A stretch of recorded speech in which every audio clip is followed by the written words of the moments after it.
Benchmarking is a systematic method by which organizations can measure themselves against the best industry practices. Okay, so benchmarking means there is a standard. If the competitor is performing well, then you can compare your performance with your competitor, and then you can find the gap, okay, where you are committing mistake and how you can improve the performance. That is benchmarking means, so you are looking at someone else who is doing well, and you are going to adopt few things, okay. So by that you are able to improve your performance. So that is the meaning of benchmarking. Suppose if your friend is scoring good marks in the exam, and if you are scoring less, okay, then if you evaluate what your friend is doing, so that he is able to get good marks, okay, that is the process of benchmarking. You will compare someone who is doing well, okay, in order to improve your performance. You may be adopting his techniques, okay, or you may be imitating someone who is good at doing business, okay. That is benchmarking. The essence of benchmarking is the process of borrowing ideas. That means someone is doing well by implementing his own ideas. Now you are borrowing those ideas. Okay, that means you are doing copycat and adapting them to gain competitive advantage. So this is the benchmarking concept, how it will work. Okay, what is our performance level? How do we do it? Okay, so and what are others' performance levels and how did they get there? So then based on that, so this is your performance level and you are comparing your performance level with someone who is doing well. Okay, then there will be a gap. So and there are reasons for that gap. Okay, so if you find the reason for that gap and if you find how you can overcome that, that is called as creative adoption. Okay, so you will look at someone else who is doing well and you are able to identify the reasons for their better performance, then you will adopt, you will try to implement those ideas, okay, or those practices. That is the creative adoption. Then if you do that, it may result in improvement in performance. Okay, it is applicable in industry, it is applicable in various fields. In our personal life also it can be implemented. Okay, now consider the example of managing the crisis of this pandemic. Okay, so in India, which state is performing well regarding managing corona pandemic? Okay, which state is not facing the problem of oxygen shortage? Andhra Pradesh. Then Kerala. Kerala. Okay, that means now other states, if they are following benchmarking, okay, so other states should look at Kerala and Andhra Pradesh. Okay, what are the things they did? Because of that, now they are managing the pandemic well compared to other states. Okay, so that is the benchmarking. Now instead of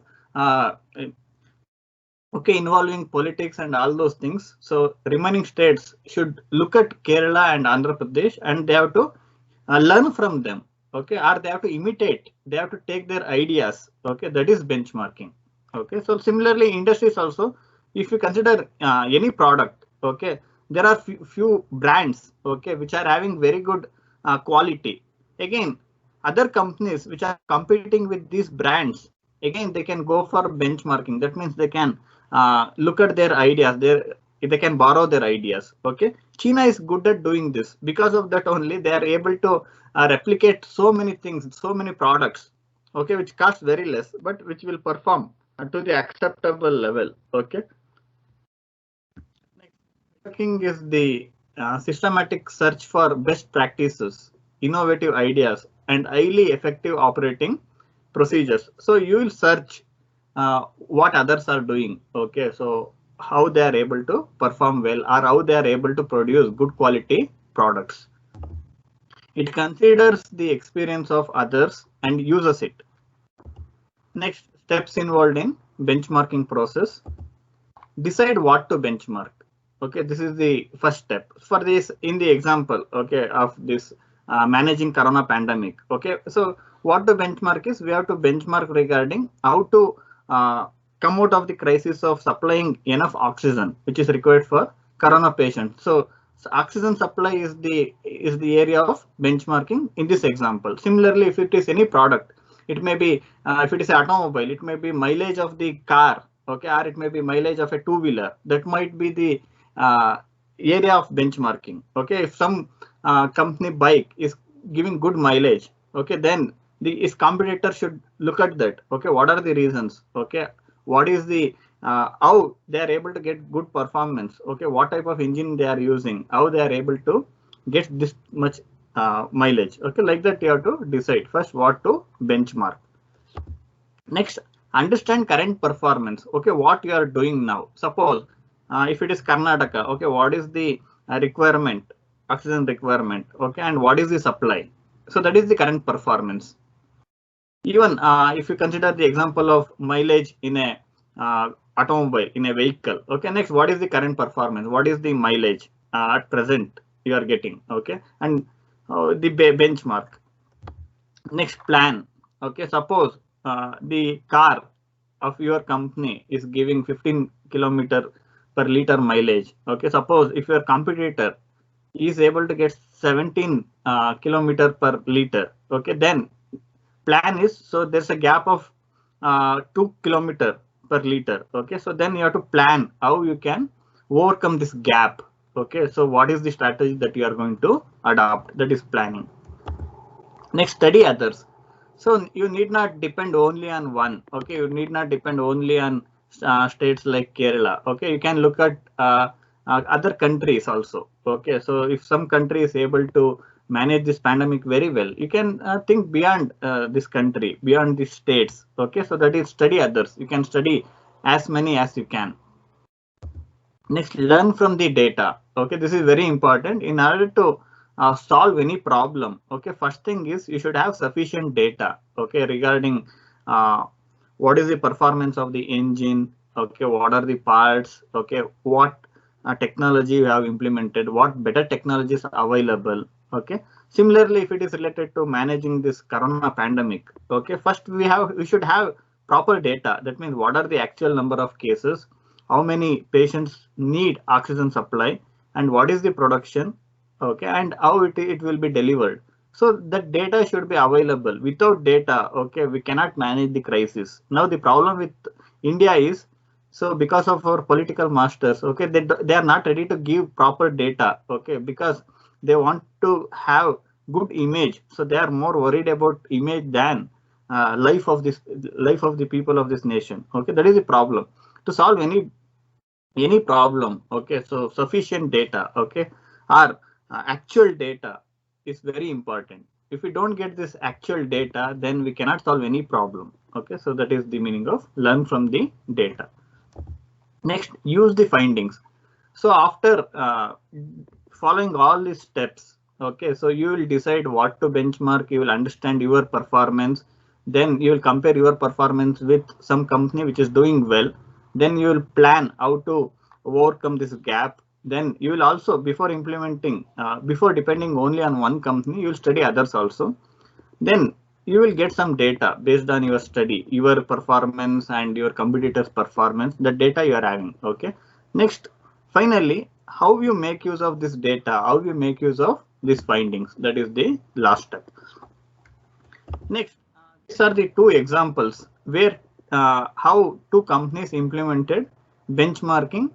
Okay, so in their companies, one is AT&T. That means it is American Telephone and Telegraph Company. Okay, AT&T means American Telephone and Telegraph Company. They have implemented benchmarking earlier, and in the benchmarking procedure of this company, there were 12 steps. Okay, at the same time, in the benchmarking of Xerox, okay, so there are 10-step process. By this, what you can understand is, so the process of benchmarking need not have only 6 steps. It will vary. Okay, it is the general procedure, but depending on the company which is implementing and the conditions, okay, on which they are working, so the number of steps may vary. So here you can see, so American Telephone and Telegraph Company, it has implemented benchmarking with 12 steps, whereas Xerox Company implemented benchmarking with 10 steps. Okay. Now, so Xerox is very familiar for us, but actually Xerox is the name of the company. okay, which is famous for photocopying, producing photocopying machines. Okay, so Xerox is not photocopying. Xerox is the name of the company. Okay, so these are the steps they have implemented. You can go through it later. So when I share the PPT, you can go through these steps. Next, we will discuss the steps in benchmarking in detail. Okay. Next, deciding what to benchmark. When deciding what to benchmark, it is best to begin by thinking about the mission and critical success factors. Okay, so vision mission already you have studied in detail in previous semester. In which course you have studied about vision and mission of an organization?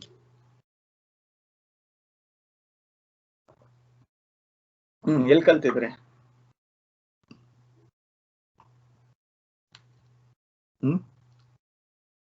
Okay, vision of an organization, plan, types of plans. Okay, all those things you already studied in management and entrepreneurship development course. Okay, I don't go in detail about mission. Okay, so while deciding what to benchmark, you have to consider mission of the organization and critical success factors. Critical activities. Another name for critical success factors is critical activities. Critical activities are those which the organization must do successfully to realize its vision. Okay, so vision statement, mission statement, you know. So critical activities are related to vision of the organization. Next, some questions that can be raised to decide high impact areas to benchmark. That means while choosing areas for benchmarking, you can ask these questions. Which processes are causing the most trouble? Next, which processes contribute most to customer satisfaction and which are not performing up to expectations?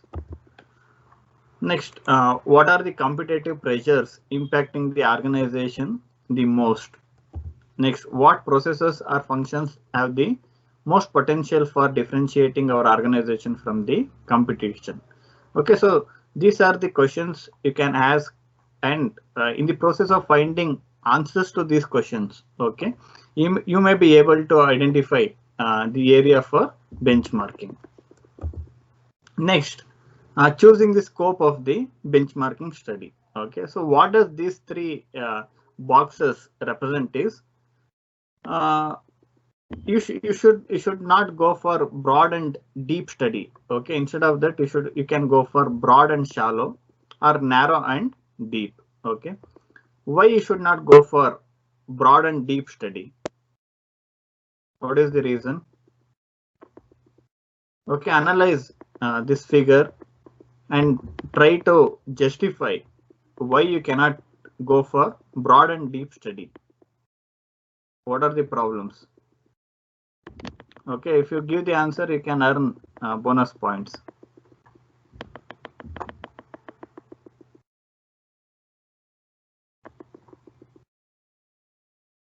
Okay, question is why you cannot go for broad and deep study. Okay, what are the consequences if you go for this? Why you should rely on broad and shallow or narrow and deep study?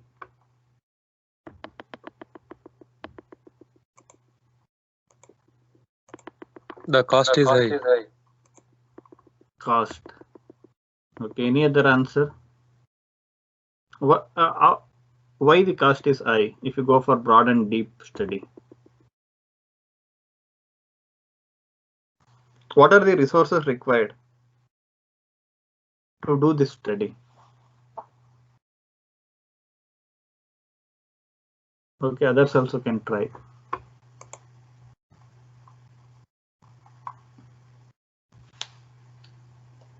Okay, answer really there. Okay, what's your name? Sir, Darshan JP. Darshan JP. Okay. Okay, others. Okay. So here consider the example.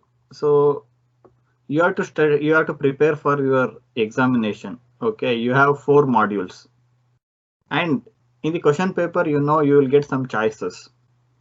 Now, Based on that, if you go for broad and deep study, that means if you go for studying each and every topic in detail by referring textbook, okay, it will consume a lot of effort from your side. Okay, so you need more time.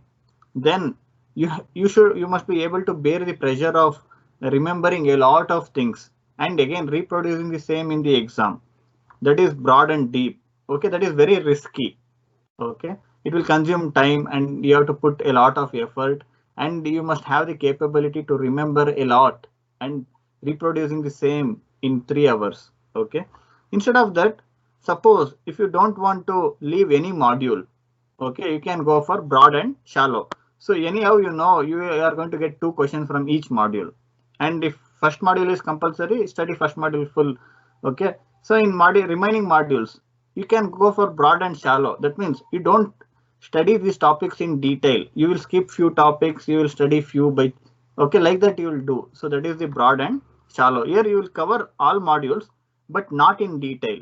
Okay, mele ಓದ್ಕೊಳ್ಳೋದು ಅಂತೀವ. So that is broad and shallow. Next, narrow and deep. Suppose you don't want to score 100 marks. Okay, or if you are satisfied with 80 marks, then you can go for narrow and deep. So you know you will get 2 questions from first module. You will study that first module in deep. Okay, next you will study second module off of it. Okay, only by just studying 1.5 module, you may be able to answer for 60 marks. Okay, that means you are not studying all modules.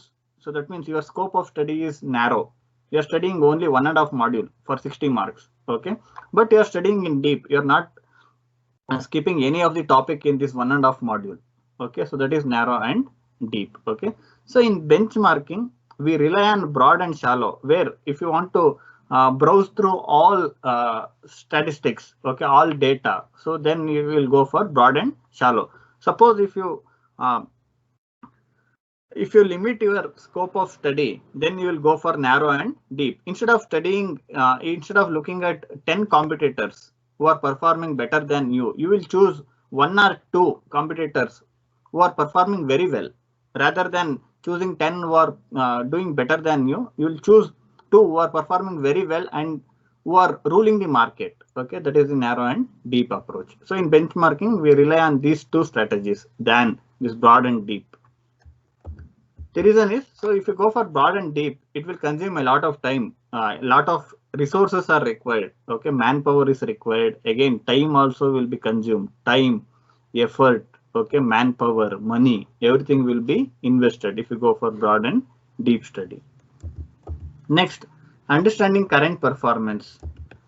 To compare practices to outside benchmarks, it is first necessary to thoroughly understand and document the current process. Again, so if we don't introspect, we cannot implement benchmarking. Okay, now ಮಾಡ್ತಿರೋದೇ ಸರಿ, there is no problem with us. If with this approach, okay, we cannot implement benchmarking. First thing is we have to accept that there is some problem in our organization. There are some reasons because of which we are not able to produce good quality product, or we are not able to produce good service. Okay, that we have to accept. Without accepting this, okay, we cannot implement benchmark. Then we cannot improve our performance. It is essential that the organization's performance is well understood. Okay, what are the merits and what are the demerits, or what are the limitations of our organization and what are the strengths, that should be identified first. Techniques such as flow diagrams and cause and effect diagram. Okay, this we'll study in next module. Okay, flow diagrams and cause and effect diagram, we will study about this. Techniques such as flow diagrams and cause and effect diagrams are used for understanding current performance. Next step is planning. A benchmarking team should be chosen. That means you can choose a team. Okay, this is like other companies. Okay, there are consulting firms, okay, which will provide the service of benchmarking. Next, you have to choose. You may have n number of consulting firms which may provide this benchmarking service. Next is, who is suitable for your organization, your company. Okay, so that is this step. Benchmarking team should be chosen. The team should decide what type of benchmarking to perform, what type of data are to be collected, and the method of collection. The team should decide on these things. Okay, there are 3 types of benchmarking process that we'll discuss later. Organizations that are candidates to serve as the benchmark need to be identified. So ಯಾರನ್ನ ನಾವು role model ಆಗಿ ತಗೋಬೇಕು. Okay, so who is performing well? Okay, so that is the meaning. So you have to identify candidates. Okay, so to serve as the benchmark, who is performing well. Next, finally, timetable should be agreed upon for each of the benchmarking tasks and the desired output from the study. Next, as I told you earlier, so there are 3 types of benchmarking, which are internal benchmarking, competitive benchmarking, and process benchmarking. Okay, internal means, so if you consider company, okay, like Google. Okay, Google is having its branches, okay, throughout the world. Okay, Google company is operating in India, like that it is operating in UK, okay, USA, Germany. So that means throughout the world there are many MNCs. Okay, so they will operate in different countries. Internal benchmarking means, suppose Google in USA, if that is working, that is performing better than Google company in India or branch of the Google in India, then you can go for internal benchmarking. So the Google company in India should compare its performance with what Google is doing in USA.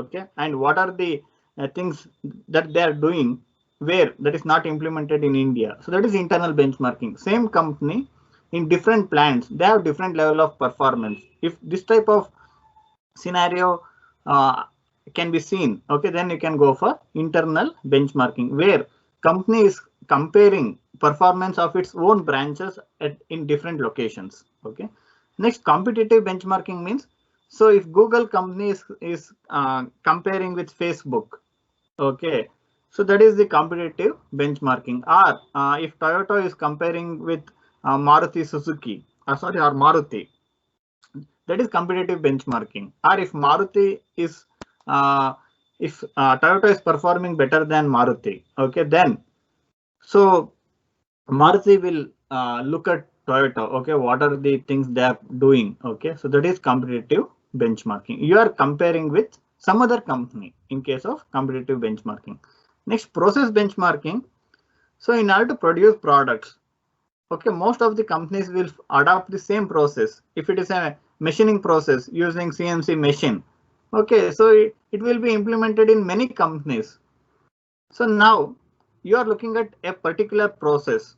Okay, who is doing better? Okay, who is doing this machining operation better in terms of utilization of resources and the quality output. Okay, so you will check this process. Okay, by keeping process in mind, okay, you are making this comparison and you are trying to improve the process. Okay, that is process benchmarking. Okay, so already we discussed, in most large firms, similar activities are performed in different operating divisions. This is about internal benchmarking. Internal comparisons have several advantages. Data are easy to obtain because it is related to same company in different locations, because problems of confidentiality don't exist because it belongs to the same company. This is competitive benchmarking. It is related to competitive benchmarking. Product competitors are an obvious choice to benchmark. Some competitors do share information. Some organizations would never knowingly share proprietary information. Even though we want to imitate good companies, okay, who are performing well, but companies don't give their information. Okay, next, how we can get this information? What are the sources? Okay, first thing is whether we are able to know that this company is performing well or not. Okay, that we can easily identify with the help of the performance. Okay, how much profit they are getting and what is the market share. Based on this, first we can identify whether this company is performing better than us or not. That easily we can find out. But what are the reasons for which they are able to do better than us? That information, it is difficult to get. Okay, but there are many ways. There are third parties, okay, which will provide this information. Okay, you can find some other ways in which you can get this information. Next, process benchmarking is sometimes known as functional or generic benchmarking. The idea is that many processes are common across industry boundaries, and innovations from other types of organization can be applied across industries. It is related to a process. Next, studying others. Benchmarking studies look for two types of information: a description of how best in class processes are practiced and the measurable results of these practices. Okay, that means so how best in class processes are practiced means, so first you have to identify best in class processes, okay, or best in class activities which are implemented in few companies. Okay, then you can measure what is its result because of implementing these standards. Okay, what are the end results? If they are giving good results, then you can go for implementing them. Benchmarking studies can reveal three different outcomes. External processes may be significantly better than internal processes. A negative gap. External processes means, so your competitor, which is external, is doing better than you. Okay, if your competitor is doing better than you, then there is a gap. That gap is negative for you. Okay, you are performing less than your competitor. Okay, so process performance may be approximately equal. Okay, after conducting this benchmark study, suppose if the performance of you and your competitor is same, okay, then again you can stop a benchmarking study there itself, or you can study in detail where we can find few areas for improvement. Okay, the internal process may be better than that found in external organization. Positive gap. That means when you go for this comparison, at times you may find that you are doing well than your competitor. Okay, in few fields. Okay, so this may happen. That is considered as positive gap. If there is positive gap, that is your strength. You need not worry about positive gap. Okay, when there is negative gap, so you have to implement those good practices implemented in your competitor organization. Negative gaps call for a major improvement effort. Okay, so you can consider for understanding this negative gap and positive gap. Okay, so if Kerala, okay, if Kerala government started comparing with Karnataka government, okay, they will get positive gap because Kerala is performing well in terms of managing pandemic. Okay, so that will result in a positive gap. Okay, whereas if Karnataka compares with Kerala, okay, that will result in a negative gap because we don't have enough oxygen supply now also. Okay, whereas Kerala is having excess oxygen supply than the requirement at present. In future, we don't know if the number of cases, even if they increase more in Kerala also, they may also end up with similar crisis. But till now, they are managing well. Next, parity requires, that is when there is performance levels are equal. Okay, parity requires further investigation to determine if improvement opportunities exist. Okay, so overall performance may be same, but there may be few areas, okay, where our company may be performing less than or not performing well with competitor. Okay, so that is the meaning of this statement. Okay, the finding of a positive gap should result in recognition for the internal process. That means whatever you are following is good. Okay, so that is the meaning. Next, learning from the data. Learning from the data collected in a benchmarking study involves answering a series of questions. So these are those questions. Is there a gap between the organization's performance and the performance of the best in class organization? What is the gap and how much is it? In case of the example of mileage, we compared two vehicles. One is giving 15, another is giving 17. Then the gap will be 2 km per liter. Okay, so that is the gap. How much is it? 2 km per meter. Why is there a gap? What is the reason? What does the best in class do differently that is better? That means, is it because of the quality of the fuel, or it is because of the performance of the engine, okay, or it is because of the uh, users of the vehicle maintenance, whether they are not doing periodic maintenance. Okay, so there may be many reasons, so that you have to identify. If best in class practices were adopted, what would be the resulting improvement? Okay, if we are able to follow some of these practices, okay, so what is the result? And by implementing this, is it possible to improve quality, or is it possible to improve uh, the level of customer satisfaction? Okay, or is it possible to gain more profit? Okay, so like that answers you can get. Next, last point, using the findings. When a benchmarking study reveals a negative gap in performance, the objective is to change the process to close the gap. You have to reduce that gap so that you are able to perform. You are able to perform and you are able to compete with in the market. Okay. Next, to effect change, the findings must be communicated to the people within the organization who can enable improvement. Okay. Suppose if you are making modifications in the way the company operate, okay, or if you make modification in the process, then you have to bring that to the notice of the people working in the organization. Next, the findings must translate to goals and objectives, and action plans must be developed to implement new processes. Next, 5S. Okay, this is another topic. This is another improvement tool. 5S means, so there are 5 Japanese terms. Okay, for that we have equivalent English terms also. These are considered as 5S. So it was 5S system is a set of procedures that is used to organize work areas in the plant.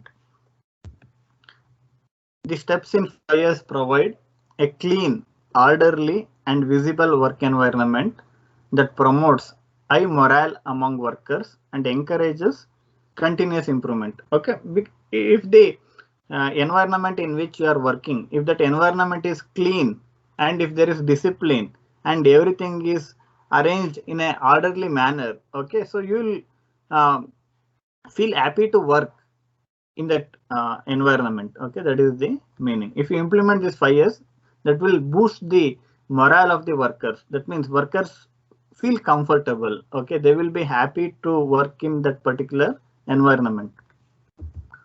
So the 5 steps in 5S are: first, sort. The Japanese term for that is siri. Okay, it consists of sorting things in the workplace.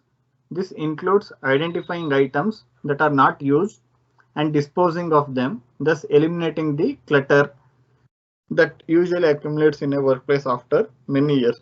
That means the meaning of this is, so you have to remove unwanted things from the shop floor. If it is a production company, you have to remove unwanted things from the shop floor. If you don't remove periodically, the problem is, so these unwanted things also will accumulate in the shop floor, and that will result in so many problems. Okay, so that is the meaning. You have to remove unwanted things. You have to dispose them.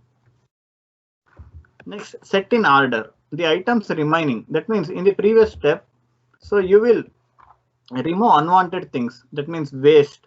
You will remove from the shop floor. In next step, the remaining things are useful. Okay, remaining things are useful. These useful things must be placed in an order. Set in order. The items remaining in the work area after sorting are organized according to frequency of use, providing easy access to the items that are most often needed. Okay, so if you this is followed in most of the stores. Okay, so ನೀವು ಯಾವ್ದಾರ ಅಂಗಡಿಗೆ ಹೋದ್ರೆ, so most of the stores, so you can find this thing. Okay, now if you go to most of the stores, okay, which item will be kept in front? Okay, which is the product which is in most demand now? Which are the products which are in most demand? Okay, ಯಾವ ಅಂಗಡಿಗೆ ಹೋದ್ರೂ ಏನ್ ನೇತಾಕಿರ್ತಾರೆ ನಿಮ್ಗೆ ಇವಾಗ? Sanitizer, mask.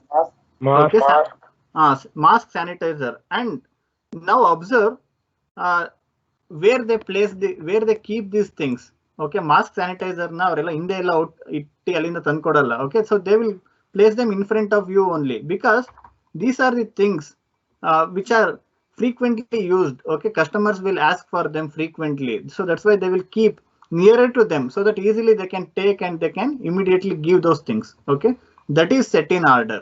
Okay, they don't know 5 years, but they have already implemented it. It is a common sense approach. Next, shine, that is cleaning the work area and inspecting it to make sure that everything is in its proper place. Okay, if you go to any mall, okay, so they will keep all products in their specified location. Okay, if someone asks, so ನನಗೆ ಇಂಥದ್ದು ಬೇಕಿತ್ತು ಅದು ಎಲ್ಲಿ ಸಿಗುತ್ತೆ ಅಂದ್ರೆ in the mall, okay, someone will guide you. Okay, so this is kept in this location, you can get it there. Okay,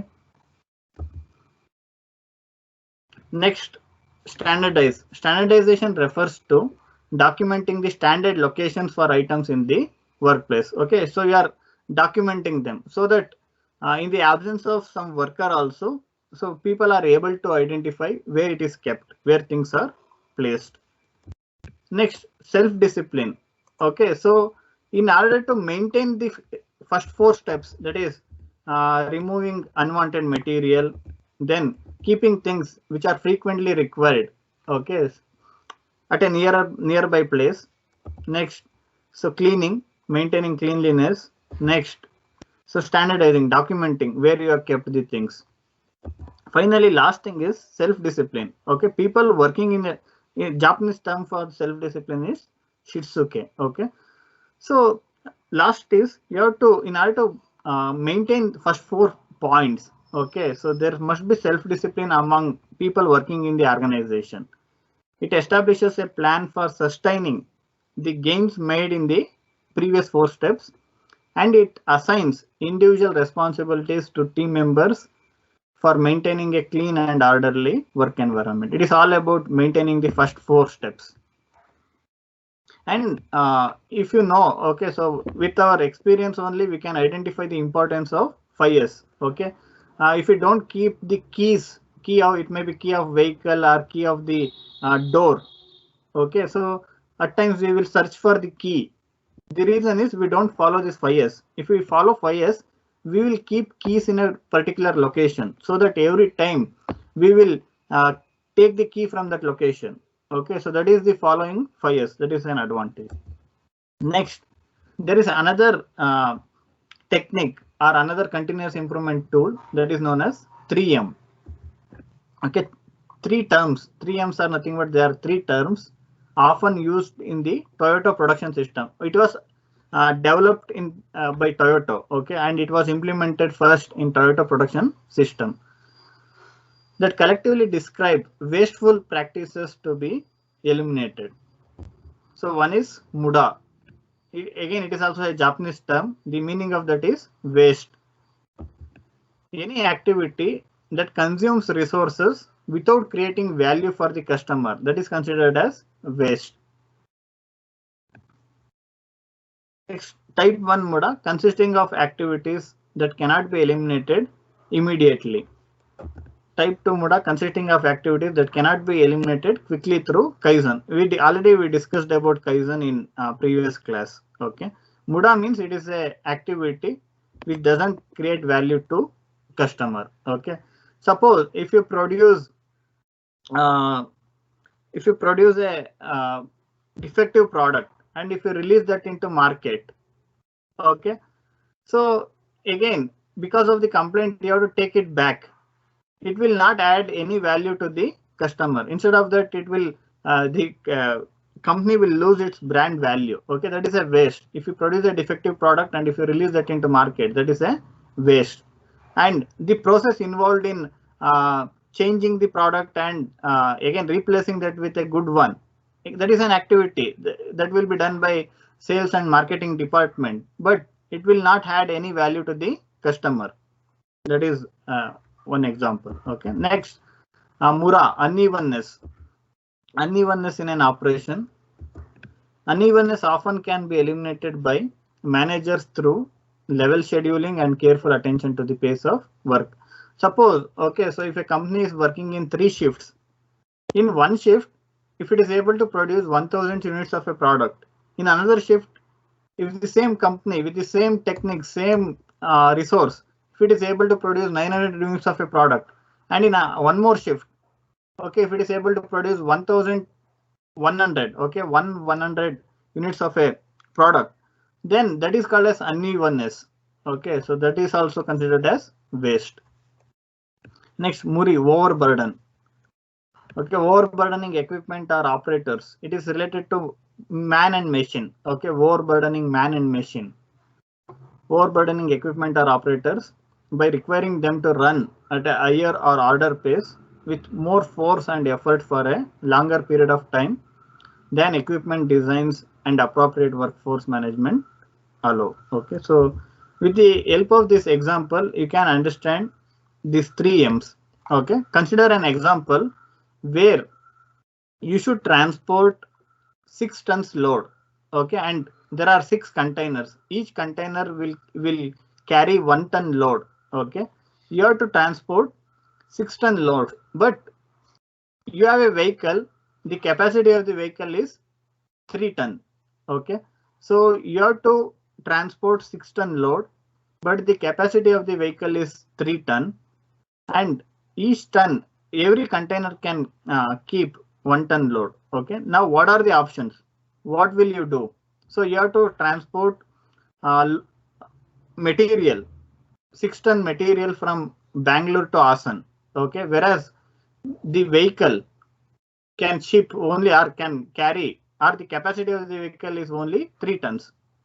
Okay, what are the options in front of you? So you can,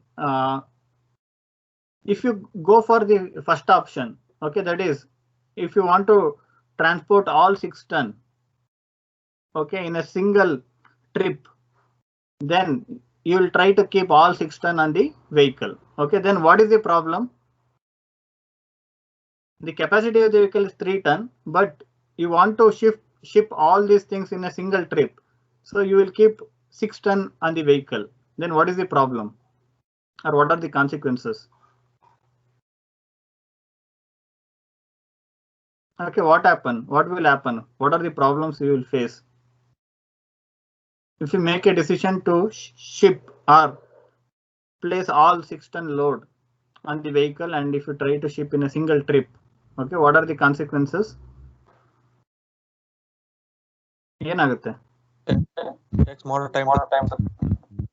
Okay, one thing is vehicle should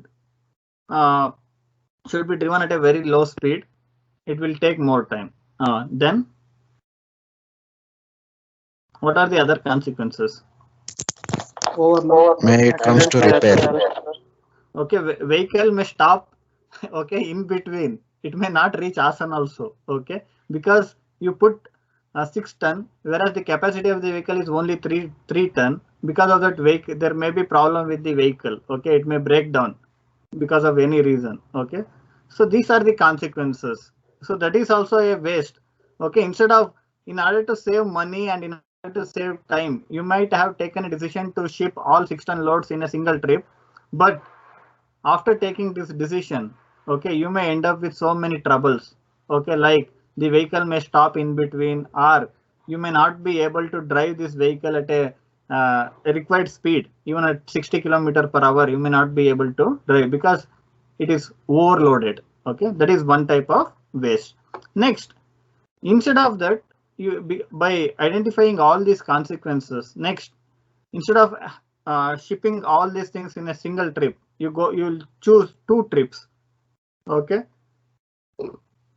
once you shipped 4 ton, second you ship 2 ton. Okay, is it correct?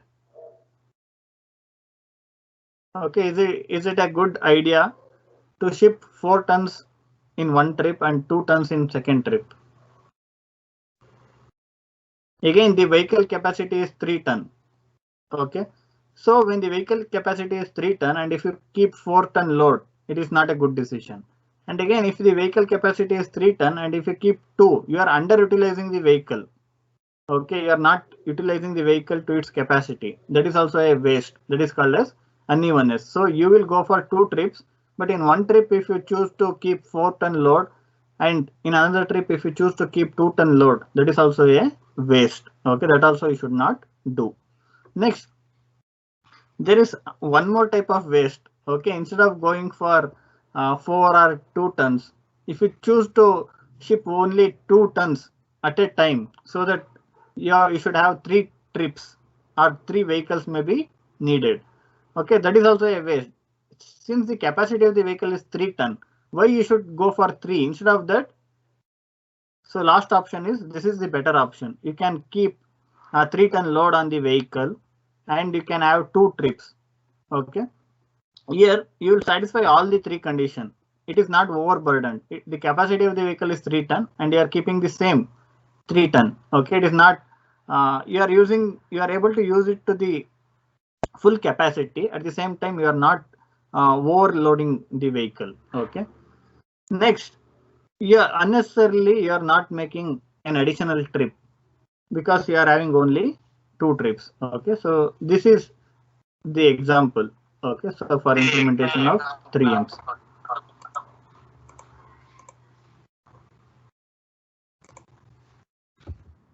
Next, last topic of today's class. Okay, Poka-yoke. So I will take a break of 30 minutes.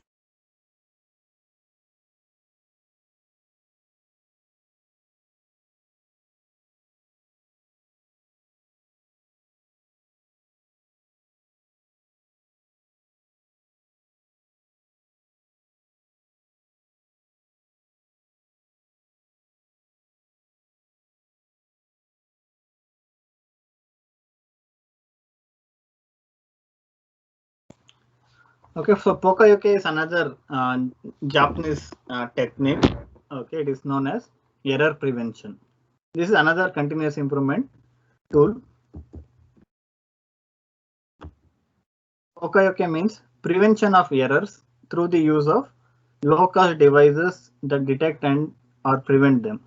So error may be because of the machine or it may be because of the man. Okay, few errors are because of the machine and few errors are because of the man. Okay, even if you consider the accident in the vehicle. Okay, so consider the example of accident. Okay, it may be because of vehicle or it may be because of person who is riding the vehicle or who is driving the vehicle. Okay, give the example where there is an accident because of the vehicle itself. Okay, there is no mistake committed by the driver. Because of the vehicle itself, accidents will occur. What are those reasons? Okay, vehicle in the accident ಆದರೆ ಏನೇನು ಕಾರಣ ಇರುತ್ತೆ? What are the reasons? Where because of errors in the machine, that is vehicle, accidents will occur.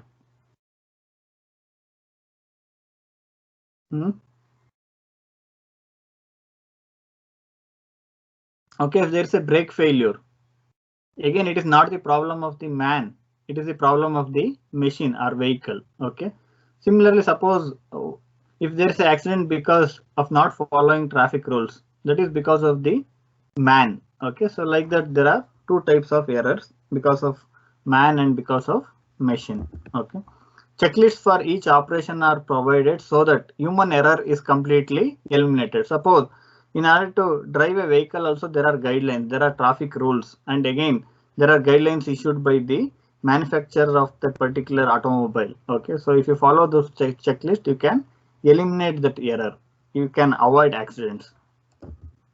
Okay, functions performed by Poka-yoke devices include detection of work part deviations, detection of processing and methods deviations, counting and timing function, verification functions. Okay, so this can be done with the help of sensors, with the help of control systems. Okay, we are able to detect this type of errors.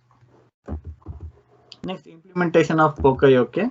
Control upstream, that is close to the source of problem. Example is incorporating monitoring devices to warn on defects in materials or abnormalities within the process. So control upstream means, so before sending defective part to next process, okay, there itself, so you are able to identify the error. Okay, so then there itself we can rectify. That is the meaning. Next, establish control mechanisms to deal with different problems to enable operators to know which problem to cure and how to cure it with minimum disruption to the operating system. Next, take it step-by-step approach by taking small strides, simplifying control systems and having economic viability in mind. Next, efficiency, technological sophistication, available skills, work methods to be carefully studied for effective usage of Poka-Yoke. Okay, next, do not delay improvement by over-analyzing. At times you may analyze too much and you may it may result in delay. Although many manufacturers' main objective is to achieve closeness between design manufacturability, many Poka-Yoke ideas can be implemented as soon as the problems have been identified with no cost at all to the company's concern. Okay, that means if you take too much time to detect a problem, okay, it may result in few more consequences. Poka-Yoke encourages interdepartmental cooperation and is a main vehicle for continuous improvement because it encourages continuous problem solving activity.